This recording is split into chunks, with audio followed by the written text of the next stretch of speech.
Okay, there's a lot of stocks to cover, and I don't have time to cover all of them in one night. I'm just going to cover a few tonight.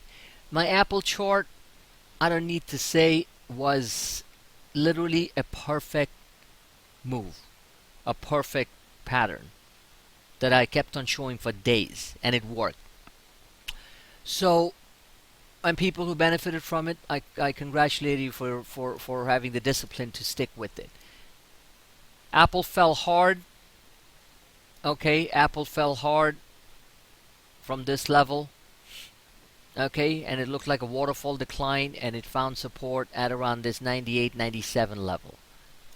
These arrows signify the points that we bought the stock all the way to. Then came the earnings. Here were my reasoning why I thought the stock was going to go higher. It just seemed that everybody on the media was just so gung ho against Apple. The same old garbage they keep on repeating. That every time the product launch, the stock falls. You gotta buy it before the product launch. Stock goes up, and then it falls hard. Well, guess what? Before the product launch, the stock dropped a good 4+% in a hurry. So right there negated that particular theory. So at this point, they would have to do something really stupid in order to go lower. And internals were suggesting that things were okay. And I kept on showing that. The calls were dirt cheap and nobody wanted them. And then everybody wanted them as the stock started moving, and then bang, it fell and took everyone out. I mean, these are the type of blatant manipulation that happens in the market. Let's take a closer look here. Okay?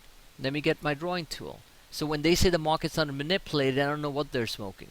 So you got this situation going on. This was the accumulation phase, right? You could buy all you want. Same here. Nobody's buying, and then bang, the stock goes up. People are buying all the way around here. We're sellers at this point. All posted. Stock crashes. Crashes down, stops go off, all kinds of panic situation. Everybody in our chat room too, like, oh my god. Apple did tremendous stuff. I'm not a Macaholic.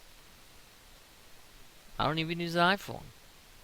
I have a BlackBerry Z10. Proud of it. Okay? Hate the stock, love the machine. So look what it does. It takes off. At this point, wouldn't be surprised if it goes and tests those highs again. There's enough momentum. So what really happened between one day to the second day? This world woke up and realized that what they did was pretty revolutionary? No, it's garbage. They manipulated the market. And yesterday's drop in the market, yesterday's drop in the market obviously precipitated the situation more violently. So lessons you have to learn from this, you know. So this was a perfect trade. Pattern symmetry, right? Pattern symmetry. Hit it. I showed this so many times. Go look at my charts. 103, 103. I kept on screaming. If you listen, and they benefited, it did that. Then fell back. Tested the 97 level again. Not a coincidence. Tested the 98 level. And then bang up. And now probably going to go higher. Probably going to go back towards the 103 level. And God help us if it breaks 103. You got a cup measurement 103 and 96. That's 7 points. Add 7 to 103. Bingo, 110. And I believe there's a whole bunch of price targets around 110. That's just the way it works. Okay. It's a great trading stock now, so keep it that way. All right, let's take a look at Priceline. All right, very profitable trade today. Left it open after taking the first lot out. We had a nice friendly bet in the chat room. Names unsaid, and I commend that other person for taking the other side of the bet. I like competition. So here we go. So what do we see here? A basing process that actually started, believe it or not, on the 5th. The week now almost. So it's basing here. Not asking for the moon. Looking at a short-term 10-minute, 15-minute chart here, going back to the 1st of September. It's most probably very high probability trade, given what we saw, given what happened before. We're gonna get first to this level, 1203, and once it crosses that, it's going to hit that 1221 level. After that, what happens? I don't know. We see. I still think that this pattern of let me go back a little bit. You got to keep in mind nothing really bad happened to Priceline, okay? Still a great company, growing in leaps and bounds. It's a lot of currency translation factors with the euro falling, with the British pound crashing. You had a currency devaluation situation which would hurt their earnings. After all, a significant amount of Priceline's revenues are earned in Europe. So in euros. So you earn in euros, you translate it into US dollars. The euro being weak, well, guess what? You're getting less US dollars back. You're reporting in US dollars. So you're going to have a translation devaluation, currency translation devaluation, or hit. Currency translation hits. You're going to see a lot of companies talk about that. A lot of these multinationals which operate in Europe are going to say, oh yeah, we had a hit because of currency devaluation in Europe. Believe me, that's coming. Just mark my words.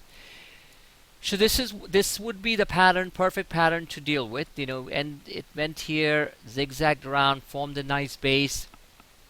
It could, for all I know, it could come down to 1180. Very volatile stock. But it's going to close this gap and it's going to get here, test this downtrend line here.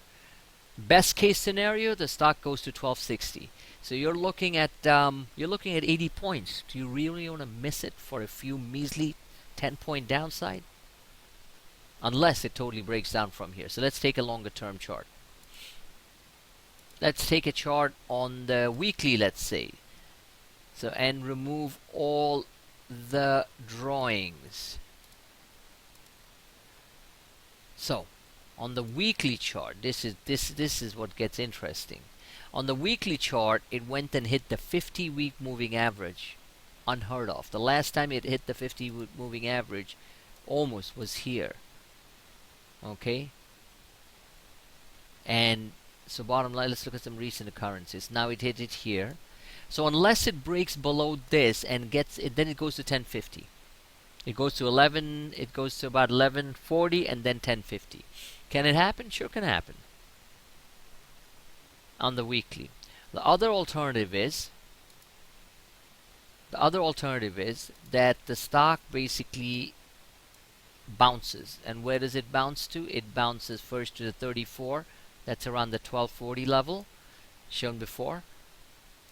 Then bounces to the upper Bollinger, which is 1300. I'm really looking for 1200 plus.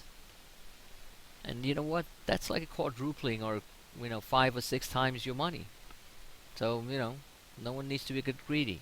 So if this is the pattern symmetry that is playing out, then we are looking at around 1300, which would be fantastic.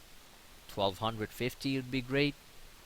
Big moving stocks. Nothing really changed. So just keep that in mind. So we need to see develop this closely. I'm looking at it more on a shorter term basis. If you look at the daily, you can see that it found the floor around here. So at this point, I'm looking at this kissing the backside of the 34 and the 50, and that's around 1250, 1255. So that's about 67 points. Do you really not want to take that? So what's the downside? The downside is the stock slips and goes to 1084 on the daily. Don't think that's going to happen that fast. I think it holds this ground here at around 1168, 1170. Another one I like a lot, these are fallen angels, is thanks to the energy, huge drop in the energy complex, which started basically back in July, same time as the currency devaluation started and the dollar started to go through the roof. You have a beautiful reverse. Today was the day. Filling the gap. Let's have a closer look. Look, it filled the gap here. Candle reversal. This to me is like just beautiful. And you make money on these things. So where do you think it's going? I think it's going to about 107, and it breaks up from there. It's going to test the 50. That's around 110. So good sums of money on cheap options on EOG. The last time it did this type of thing was here. Was back in November 2013. And look what happened. It broke out, vacillated around, then broke out again. Energy prices, oil prices are going to go higher.